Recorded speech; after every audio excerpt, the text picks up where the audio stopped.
Okay. So the girls are fighting, Crystal. The girls are fighting. There is massive... People love when we talk about Nick Fuentes. There's massive right-wing infighting now. I live for this shit, man. Inject it right into my veins. I can't get enough of it. So we have Tim Pool. I believe in this go-round, it was Tim Pool who threw the first shot. Okay. And then Nick Fuentes responded. Okay. So here we go. Let's start with the Tim Pool clip. If someone came to me and said, I don't like the U.S. spending money in these foreign wars, Ukraine, Taiwan, Israel, Afghanistan, Iraq, I'd say, oh, I understand. I'm totally with you on that. But when they come to me and they say, the U.S. shouldn't be spending money on Israel, I say, what about other countries? No, Israel. And I'm like, dude, the only thing you care about is that you are Israel first and foremost. All the Groypers, Nick Fuentes and everyone there, Israel first. The only thing they ever talk about, they won't shut up about it. They love Israel. I get it. They hate it. They hate Israel. They hate AIPAC. They hate all these people, but it's the only thing they talk about. They act like no other problems exist. Right. And I'm like, the point is, when you wake up in the morning, the first thing in your mind is Israel. For me, it's America. How do we secure our borders? What's going on with fentanyl in Canada? What's going on with illegal immigration from Guatemala into our country? So when I have a list of countries I care more about, I'm like, first of all, American labor. Are we helping Gen Z get in the labor force, buy houses, and have families? That's the first thing I'm thinking about when I wake up.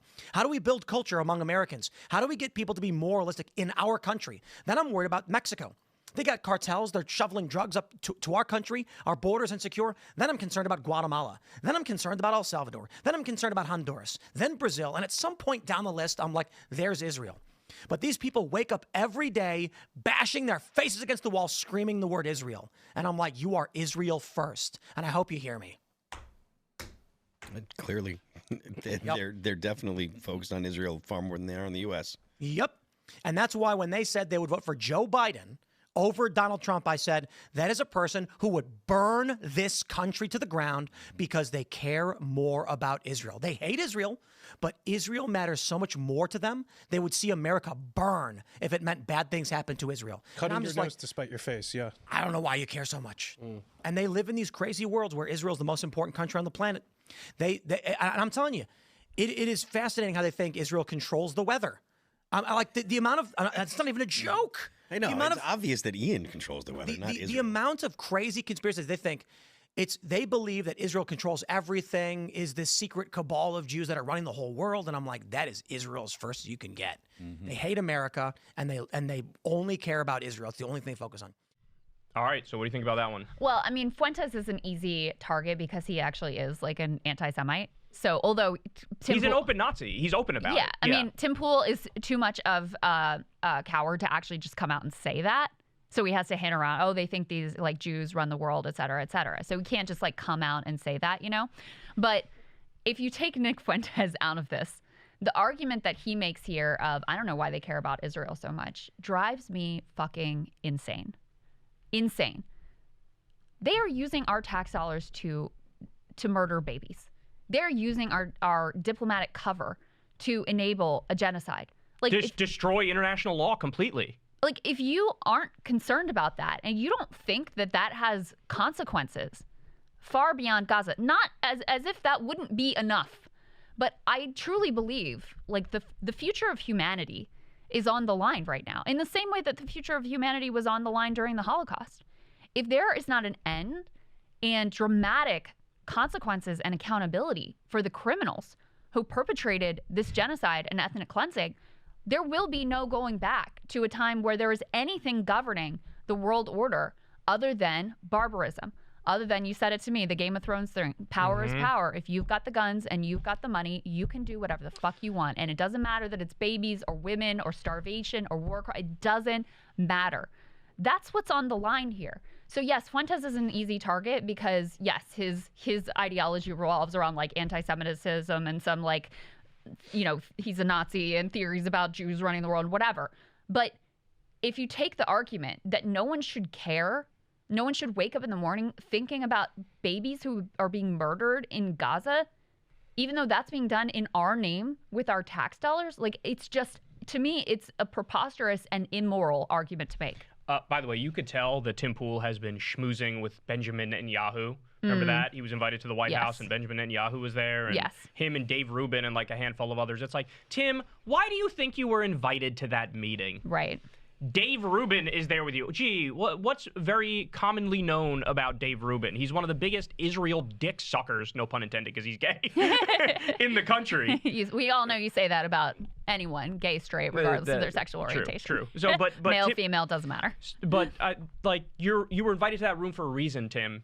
And now it's showing in your commentary that, like, you know Benjamin Netanyahu. So just a couple points before we get to the Nick Fuentes response. But when Tim says, well, the Nazis only talk about Israel, you almost got it. It's not Israel. They only talk about Jews.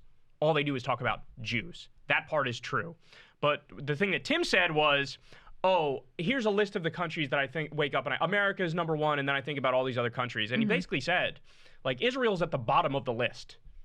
And to your point, it's like, we're giving them all the money in the world, all the weapons in the world, and then watching them on a 4K live stream carpet bomb hospitals and schools and women and children and babies and paramedics and World Central Kitchen workers. We got these horror stories where children are being sniped in the head, and the New York Times even has to report on it and say we have horrible pictures that we couldn't even publish because it's that bad. Right? So for you to say it's at the absolute bottom, it's like, well, shit, you have no humanity on the exact same level that the Nazis have no humanity, just in a different way. Because Tim Pool is a pro-Israel fascist, and you have Nick Fuentes is an anti-Israel fascist. And there's multiple camps within the fascist movement, and so it actually makes sense. But now let's cut to, here is the response from Nick Fuentes. So, Tim, go fuck yourself. You were in a meeting with Netanyahu, and nobody would even know that unless somebody leaked it. You got mad that you got exposed and found out. You met with the Prime Minister of Israel. You've lost your ability to say that you're impartial. I only care about America. Is that why you were meeting with Prime Minister Netanyahu and telling him about how anti-Semitism is created by Qatar? I mean, give me a break. You allowed Daily Wire to use your facility, or vice versa, for your election night coverage in 2024 after you denied that you were going to get bought out by them. You took Russian money, so shut the fuck up. You are not impartial. You don't care about America. And by the way, you talk about Israel all the time. You just take the pro-Israel position because you're in the pocket for Israel. You're in the pocket for Israel because you're platformed on YouTube. And if you went too hard against Israel, they'd take that away. And everyone knows that. You're in the pocket for Israel because of your business dealings with Daily Wire, which, as we found out thanks to Candace Owens, is an Israel-controlled racket. They won't be in business with you. They won't have you as a host if you criticize Israel. And because you have met with the Prime Minister of Israel himself. So let's just cut the shit and let's just stop pretending that you're some Gen X skater bro who's a patriot and a truth teller and a conservative. You are a pawn of foreign intelligence. You took money from Tenet, which was funded by Russia. You're in bed with Daily Wire and you met with Netanyahu. You are not what you say you are. And by the way, the only reason you have an audience is because you're the only one left on YouTube. Thoughts? He was cooking. What can you say? Tim is very sensitive, as I found out, about that whole Tenet media crazy. thing.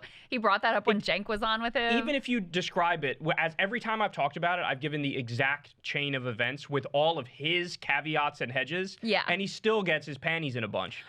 But the reason it's important, though, is because even if you believe him that he didn't know it was Russian money, he did take money to influence his editorial content. From his dodge is, I just thought it was this shadowy, shady-ass billionaire. Right. It's like, well, also, don't take fucking money from billionaires, you dipshit. We don't. It's not that hard. To influence your editorial content. Right. So if you weren't above that, like, why should we think you're above anything else, especially when you are taking meeting with Prime Minister Netanyahu? It just seems like, you know, we're at this point now where there has been a flip in global public opinion. A lot of it is ass covering. People just look at this and it's like, oh, fuck, this history is going to see that this was a genocide. I mean, it's just undeniable at this point. Every serious genocide historian says, okay, yeah, it's a genocide.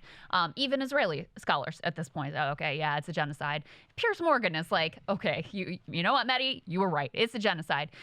World leaders outside of the U.S., similar consensus arriving to. Again, I think a lot of this is ass covering because they just realize now undeniably what this is going to look like in the history books. And so the very last dodge that is available to you is to be like, why do you even care so much? Which to me is so sociopathic. Yeah, so true. This is, without a doubt, the greatest atrocity that has been committed in our lifetimes. And it's being live streamed and it's undeniable. The plans are being announced. You know, you can, on a near daily basis, you can look at the statements of Netanyahu and Smotrich and Ben-Gvir and others within Israel about what their plans are and what their goals are and how they want to, you know, snuff out the seed of Amalek, and they want to use aid as a weapon of war and use it to effectuate their ethnic cleansing plans. And they were starving 2 million people for effectively 3 months. Like, none of this is deniable at this point. So your last line of defense is being like, well, why do you even care? That's so far away. Like, what does this even have to do with you? And this falls apart, obviously, immediately. Even if you don't have a shred of moral integrity in your body, even if you do claim to be, quote unquote, America first, outside of Ukraine, Israel is our #1 recipient of foreign aid. We send them billions of dollars. Like, it's not even Israel that's doing, we are enabling them to, it's our bombs, like stamped with made in America, that are being dropped on refugee camps in Israel. You don't care what happens with your tax dollars? You don't care what policy, what horror our country is creating in the world? That to me is a completely insane position to attempt to hold. Yeah, and I would say in summation here is just to comment on both of them. Tim Pool is an absolute pathetic Trump ball coddler. That's why his show exists, is to coddle the nuts of the world's most powerful man. You know, he does this shtick where he pretends like, bro, I'm like a centrist or I'm like an old school liberal type of person. But then he does 87 stories in a row about how Democrats and liberals and leftists are fucking stupid and they're ruining everything. And, oh, Trump is great and he's owning the libs and look out for the wokeness, bro. And that shtick, it's all so tired. It's so tired. He is a colossal sellout. Nick Fuentes is right about that. Mm-hmm. He's definitely chasing the money. He's right about that, right? But now to move on to Nick. Nick is a Nazi contrarian who wants Trump to be even worse. Right. That's his perspective. And the other day he said on his show, like, he says, the future is me and Andrew Tate and Candace Owens. Candace Owens just did a fawning, sycophantic interview with Harvey Weinstein and his mangled penis, trying to act like he was innocent. That's what Candace Owens is up to lately. And Andrew Tate, on the same fucking day he said that, he was charged with like 21 counts of all sorts of crimes, including rape, including sexual assault, human trafficking, and human trafficking and things of that nature. Wow, way to hitch your wagon to a bunch of winners there, fella. But I guess that's what it is. Is very bright there. That's what it is when you're a fucking Nazi, though. You know, is like he's a little Nazi contrarian who wants Trump to be worse. He probably wants to set up more concentration camps, right? One of his arguments against Trump in the early days was like, you're not doing mass deportation enough, sir. A lot of these people say that kind of stuff, yeah. But to be fair to Nick, I think he's correct when he says that the future of conservative commentary, he says it is him. He's one of the people. I think that's right. I think that what we're seeing on the right is many of them are just, cutting out all the bullshit and going full Nazi. Yeah. Right? They've graduated beyond the Jordan Peterson shit. They're just going full Nazi.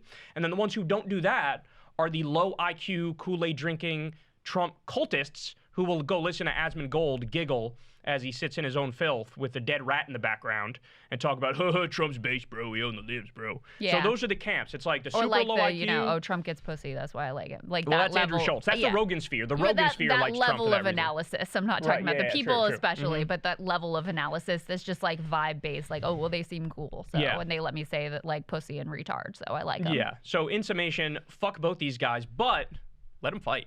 Keep going at it. Give us more content. We're enjoying this. Hey guys, we spoke to Naomi Klein on this week's Crystal Kyle and Friends. We spoke about end times fascism. She gets into exactly what the ideology is of these tech billionaire overlords. And by the way, it's incredibly weird. It's incredibly scary and freaky, but we dive into all that. Sign up on Substack to watch the full thing as soon as it drops.